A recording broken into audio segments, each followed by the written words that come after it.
Lah ini maksudnya saya, ini fikih ya. Fikih itu wilayahnya, makanya jadi ahli fikih itu susah-susah gampang. Jenengan jangan hanya berpikir protes dengan ketentuan fikih, mengkaji yang sebanyak-banyaknya itu tadi. Misalnya Anda seorang supir permanen, supir bis terutama, kalau truk kan bisa liha-liha, kalau bis kan ada deadline-nya ya waktu. Seperti bis jurusan Surabaya Semarang, saya kan sering naik bis jurusan Surabaya Semarang. Kadang-kadang supirnya melihat saya tanya, Gus saya ini supir, saya ini Ramadan itu gimana ya? Ya saya sudah ngerti setengah nakal, dan senengnya dijawab rasa poso ya saya tahu. Tapi masalahnya secara fikih kalau kamu mengharapkan kamu harus puasa terus, kamu melanggar konstitusi ilmu. Memang musafir punya diskon? Boleh? Tidak puasa. Pertanyaannya, bayarnya kapan? Wong Syawal ya nyupir lagi, Dzulqa'dah nyupir lagi, nanti sampai Ramadan ya. Nah terus, ya pas kamu cuti, biasanya cutinya pas sakit, boleh diskon lagi karena sakit. Coba. Nah, andai kan Anda jadi ahli fikih milih zaman. Lo kalau orangnya soleh terus kayak ustadz di sini kayak dosen UI kan, masa dosen UI Universitas Islam nggak Islami kan nggak mungkin. Mungkin memilih poso kan. Masalahnya ini kan hukum untuk orang kebanyakan, nggak boleh hukum musuh gak kuat. Sahur jam 3:30 ngombe vitamin pokoknya harus kuat. Itu udah hukum, itu saran. Hukum itu beda dengan saran. Hukum itu hanya berpijak musafir itu boleh store. Kalau saran memang boleh, ya usahakan kamu makan 3:30 pas fit, bir. Terus kalau nyumpir selesai jam 10, nanti istirahat. Memangnya majikan bisa ngatur jamnya? Itu fikih. Maka menjadi perdebatan, yang namanya pergi itu apa? Menurut Imam Syafi'i, pergi itu ya dari rumahnya ke tempat yang asing, yang tidak wilayahnya namanya pergi. Menurut Imam Ahmad bin Hanbal enggak. Pergi itu tidak kerja. Jadi orang yang supir yang seperti itu namanya tidak pergi, tapi kerja. Tanyakan ke publik, misalnya jenengan ke UI, istri kamu atau suami kamu ditanya, istri kamu kemana? Kira-kira jawabnya bilang pergi jalan-jalan apa bilang kerja? Kerja. Makanya kata Imam Ahmad bin Hanbal, mudi mustafar atau orang yang berprofesi, yang profesinya memang harus pergi, kayak traveling atau supir, maka itu namanya tidak pergi, namanya itu kerja. Karena apa? Sekali distatuskan pergi, maka ikut status yang dikatakan Allah dan Rasul dapat diskon boleh tidak puasa. Maka terus kita debat tentang definisi. Nah definisi ini penting, karena yang menjadikan hukum rubah itu definisi. Misalnya gini mbak ini ngaji saya. Statusnya kalau pakai status saya ajnabi, orang lain babak ajnabiyah, maka hukumnya saya melihat babak ini haram karena statusnya ajnabi melihat ajnabiyah yang tidak mahram. Tapi kalau di fikih itu ada statusnya. Di antara lelaki boleh muwajahah sama perempuan adalah 1 untuk belajar, 2 untuk muamalah, 3 untuk kesaksian, 4 untuk pengobatan. Itu kan ada pengecualian. Sehingga statusnya sekarang Mbak itu belajar, apa ingin melihat Gus Bah atau Gus Bah itu mengajar atau ingin melihat Mbak? Itu statusnya bisa rubah. Ya. Makanya kalau sebetulnya kalau kita marung di warung misalnya Padang, kita nggak pilah-pilah, kebetulan pelayannya perempuan itu masih bisa dikhilah secara fikih. Saya muamalah marung, cuma kebetulan penjaganya. Tapi masalahnya Pak ini punya daftar penjaga yang cantik, itu masalah. Maka pertanyaannya itu marung ke situ demi marung. Apa demi melihat? Tidak jawab saja. Demi marung apa demi melihat? Kalau demi marung supaya kenyang, penjaga yang sangar-sangar juga banyak. Akhirnya kalau demi makan, penjaga yang cowok kan banyak. Kalau demi melihat, berarti yang dihitung kan niatnya. Berarti karena muamalah apa karena melihat? Melihat. Itu status. Jadi makanya kalau mudi musafar itu namanya orang pergi atau orang kerja? Orang kerja. Maka menurut pikirannya Imam Ahmad bin Hanbal seperti itu harus puasa. Karena dia adalah pekerja, bukan musafir. Lalu dalam masalah jumlah 3 hari misalnya. Kalau dalam fikih kita, nggak saya kenapa ngomong fikih terus ya, karena banyak yang melupakan fikih. Jenengan pergi haji. Zaman Nabi haji itu jamak dan qashar terus. Padahal hajinya Nabi itu, haji itu minimal kan berapa hari minimal itu? 9, 10, 11, 12. Sebenarnya haji itu minimal hanya 4 hari. Karena 13 Dzulhijjah bisa nafar apa? Awal. Kalau nafar awal berarti nggak ada kewajiban nafar sani. Berarti yang wajib betul kan 9, tanggal 9 wukuf di Arafah, terus 10 biasanya ifadah sama balang jumroh apa? Akobah, terus 11, 12 itu kan sudah boleh cabut karena apa? Nafar apa? Awal. Berarti nggak usah nafar apa? Sani. Berarti hanya berapa? 4. Tapi Nabi haji di Mekah Medina itu sampai 40 hari karena perjalanan. Pertanyaannya ketika Nabi menjamak dan mengqashar itu cara Imam Syafi'i lis safar. Karena Nabi orang Medina datang ke Mekah dengan jarak 460 kilo, maka Nabi boleh jamak dan qashar. Jadi pikiran Imam Syafi'i jamaknya Nabi itu lis safar karena pergi. Cara pikiran Imam Malik enggak, jawabnya Nabi itu lin nusuk. Nabi menjamak sholat itu karena melakukan ibadah haji. Efeknya adalah orang Mekah kalau haji itu cara Imam Malik meskipun jaraknya dekat boleh apa? Boleh apa? Qashar, boleh jamak qashar. Lalu terus ada pertanyaan fikih lagi. Lalu jamak qashar itu karena pergi apa karena masyaqqah? Karena repot. Coba kalau sampean kira-kira jawab. Misalnya kita orang kaya bawa uang 1 miliar naiknya Alphard, ada supirnya, ada ajudannya. Pergi di jarak 100 kilo. Masyaqqahnya kan tidak ada sama sekali, apalagi di tol kebetulan nggak macet. Kira-kira boleh jamak nggak? Boleh Gus karena pergi, tapi kan nggak ada repotnya sama sekali. Dibanding misalnya yang ngebis bawa beras 1 pintal gitu kan, udah gitu suruhan orang lagi kan pusing. Maka fikih ini untuk memberi hukum itu kalau fikih itu menstatuskan dulu. Ini orang boleh jamak itu karena masyaqqah apa karena safar. Lalu kalau setelah karena safar itu karena jaraknya apa tingkat masyaqqahnya. Kalau karena jaraknya ya tidak juga. Tidak juga gini maksudnya. Mungkin Anda tidak pernah terpikir begini. Kalau saya mau ke Jakarta, kemudian sampai Purworejo itu sudah waktu zuhur. Saya boleh nggak zuhur di situ sama saya? Boleh kan? Padahal perjalanan saya belum capek. Hanya nunggu boleh jamak itu setelah kita menempuh jarak itu apa menuju, sedang menuju dan niat. Sedang menuju dan niat. Misalnya saya mau ke Jakarta, saya orang Sleman mau ke Jakarta, itu sampai mana itu Magelang itu sudah boleh jamak kan? Boleh nggak? Boleh karena saya mau ke. Nah pertanyaan secara fikih mungkin ada tidak terlintas. Ternyata ditelepon sama istrinya nggak jadi pergi. Padahal sholatnya kadung di jamak, zuhur dan asar. Apakah setelah di rumah sholat lagi? Sama nggak pernah mikir gitu. Karena tidak nekuni fikih. Jadi orang fikih itu sudah pusing, makanya jangan diprotes terus. Kita ini sudah pusing, tapi orang itu enak aja protes terus. Tidak menurut jenengan nanti wajib sholat lagi enggak? Dia bolehnya jamak kan berdasar berstatus musafir. Ternyata setelah Magelang ditelepon istrinya enggak jadi. Dia kadung sholat zuhur dan asar. Setelah pulang masih jam 1. Terus ada asar, wah sholat. Kalau ada sholat lagi apa enggak? Jangan saran. Kalau saran, wah sebaiknya sholat lagi. Itu tidak hukum, itu saran itu namanya. Saran dengan hukum beda.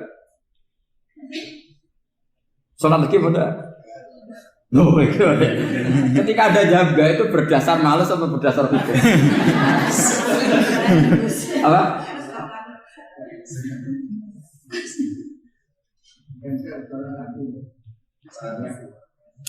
Nah kalau Anda sholat lagi, pertanyaannya gini, Allah itu tidak punya tradisi mewajibkan 2 kali. Pertanyaan fikihnya mesti gitu. Dan saat Anda di Magelang menjamak itu melakukan sesuatu yang disahkan oleh agama. Berarti pas Anda jamak zuhur asar, sesuatu pas melakukan itu kan berstatus sah dan boleh. Meskipun setelah itu ada masalah, istri kamu nelpon terus pulang. Tapi pas itu kan sudah dinyatakan oleh malaikat sah, Anda sudah zuhur dan asar. Kalau melihat itu tidak wajib mengulang. Tapi bisa saja malaikat ada yang usil. itu sah karena Anda berstatus musafir. Berhubung status Anda hilang, maka poin Anda sudah sholat juga hilang. Kamu milih fikih yang mana?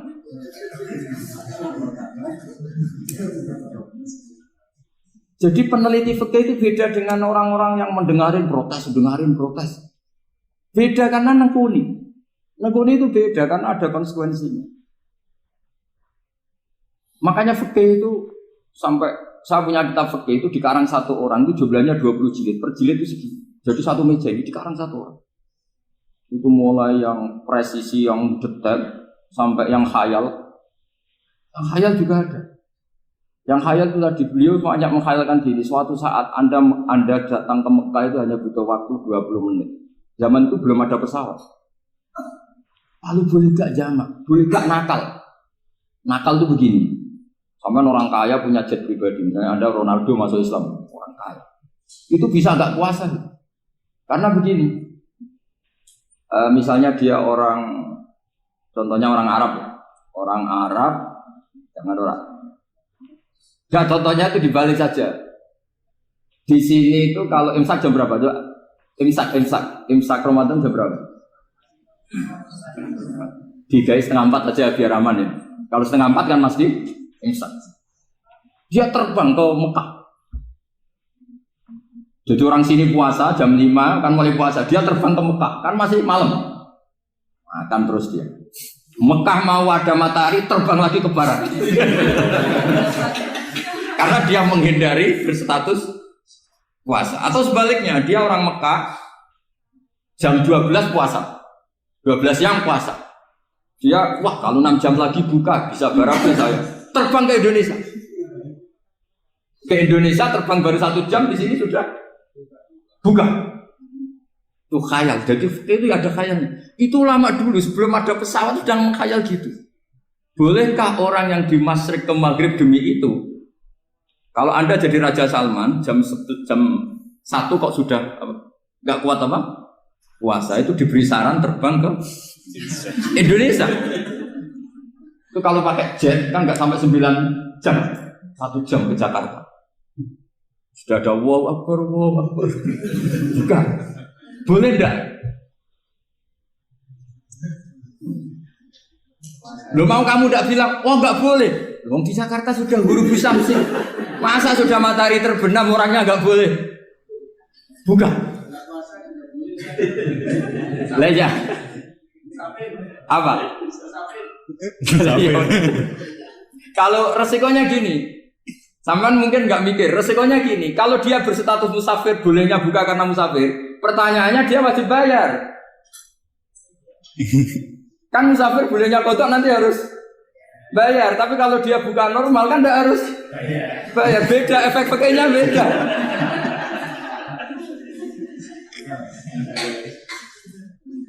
Sama jangan protes, Gus Baik gimana mau ngaji mana tidak senang.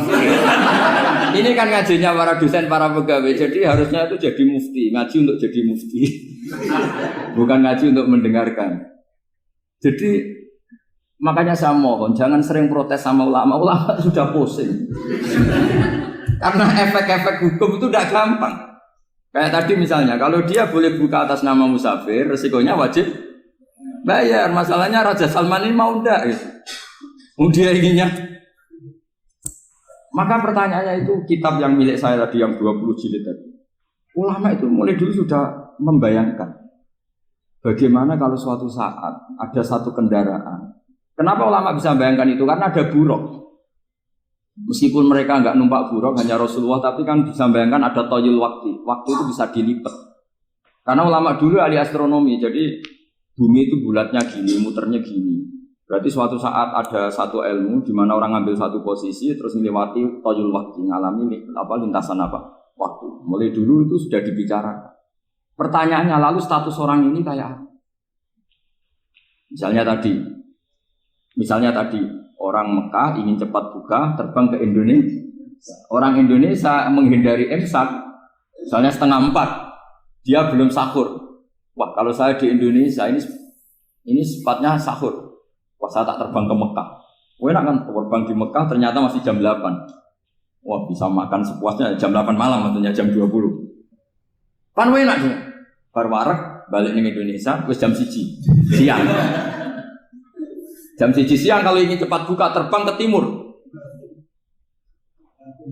Langsung buka.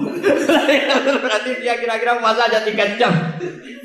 Tapi terus ya mungkin kalau sampean, tahu kok Gus sudah repot-repot mau tinggal turu ndelok sinetron kok buka dhewe. Itu tidak hukum, saran itu namanya apa? Kalau hukum tetap tadi yang dikatakan puasa adalah imsak mulai jam imsak sampai hurubus. Lalu pertanyaannya lagi, hurubus samsi sampai imsak itu konversi jam apa nyata-nyata hurubus samsi?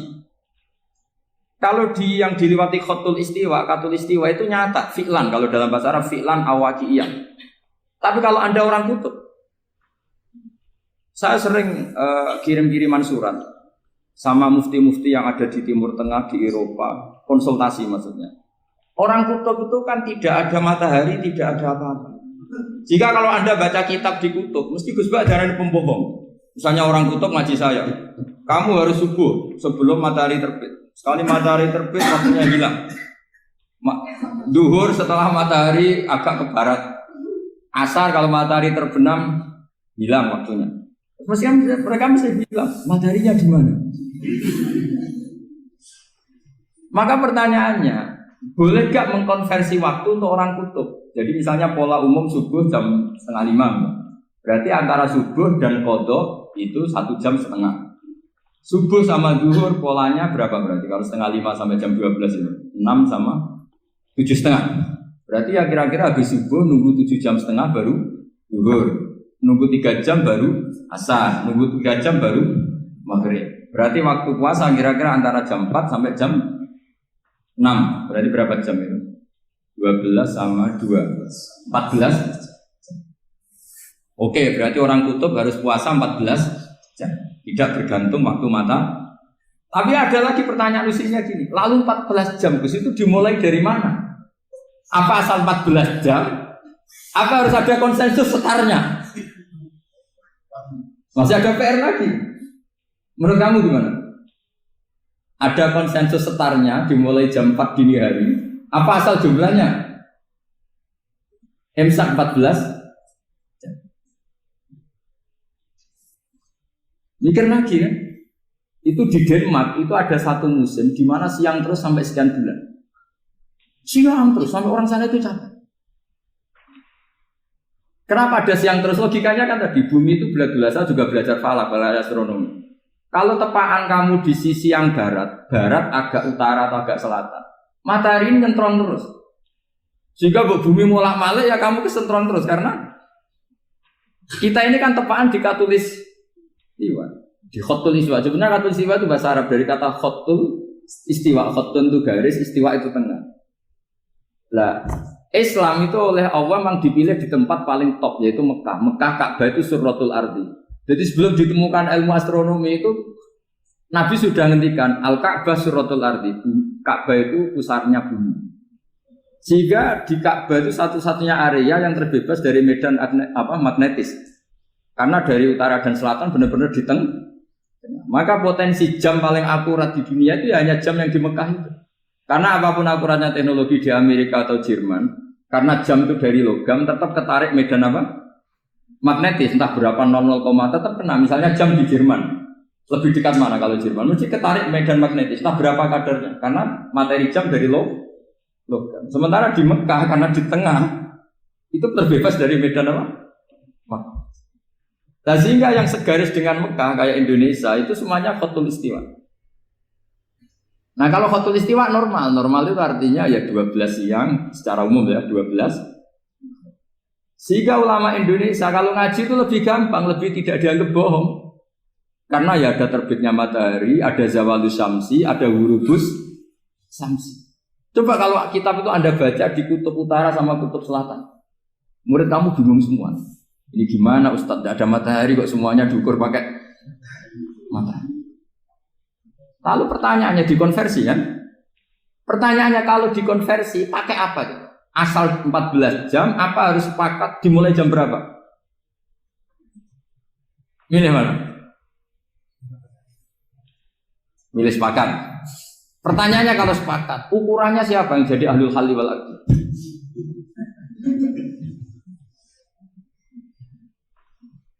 Jadi orang fikih itu sudah bingung, makanya saya mohon jangan sering diprotes.